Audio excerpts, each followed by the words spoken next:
Kebijakan wajib memilah sampah dari sumbernya sudah berjalan setengah bulan lebih, tepatnya mulai 1 Oktober lalu.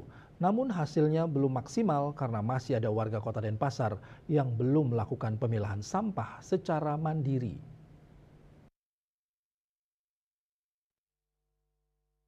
Hal tersebut diakui oleh Kabid Pengelolaan Sampah dan Limbah B3 Dinas Lingkungan Hidup dan Kebersihan, LHK, Kota Denpasar, I Ketut Adi Wiguna.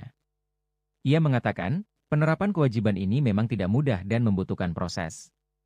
Saat ini, tim sedang melakukan monitoring dan evaluasi. Monitoring dimaksud untuk mengamati sejauh mana masyarakat yang sudah dan yang belum melakukan pemilahan sampah secara mandiri. Disebutkannya, masih ada warga Kota Denpasar yang berspekulasi bahwa karena sudah membayar, maka tidak harus memilah sampah sendiri. Hal ini sering terdengar, masyarakat masih kurang paham. Disinggung soal persentase sampah yang sudah terpilah dibuang ke tempat pembuangan akhir. Ia belum bisa memberikan data yang pasti. Terlebih saat ini pihaknya masih berada di luar kota. Sementara itu terkait truk yang masih membawa sampah yang belum terpilah ke TPA, Adi Wiguna menyampaikan pada awal penerapan kebijakan memang masih diizinkan membuang sampah yang belum terpilah.